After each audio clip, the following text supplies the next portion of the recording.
A great sign appeared in heaven, a woman clothed with the sun, and the moon under her feet, and on her head a crown of 12 stars. And she was with child, and she cried out, being in labor and in pain to give birth. Then another sign appeared in heaven, and behold, a great red dragon having 7 heads and 10 horns, and on his heads were 7 diadems.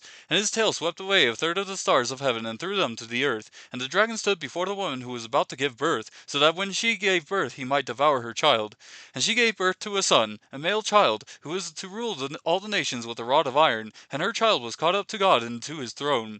Then the woman fled into the wilderness, where she had a place prepared by God, so that there she would be nourished for 1,260 days.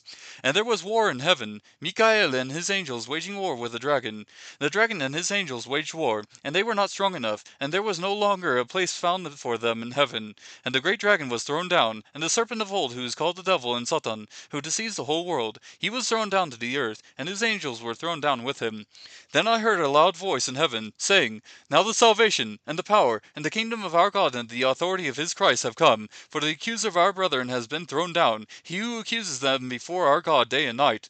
And they overcame him because of the blood of the Lamb, and because of the word of their testimony, and they did not love their life even when faced with death. For this reason, rejoice, O heavens, and you who dwell in them. Woe to the earth and the sea, because the devil has come down to you, having great wrath, knowing that he has only a short time.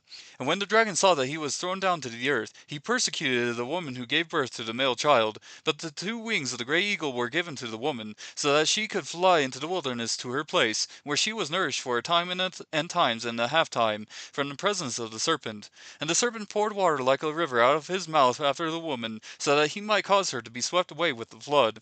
But the earth helped the woman, and the earth opened its mouth and drank up the river which the dragon poured out of his mouth. So the dragon was enraged with the woman, and went off to make war with the rest of her children, who keep the commandments of God and hold the testimony of Jesus.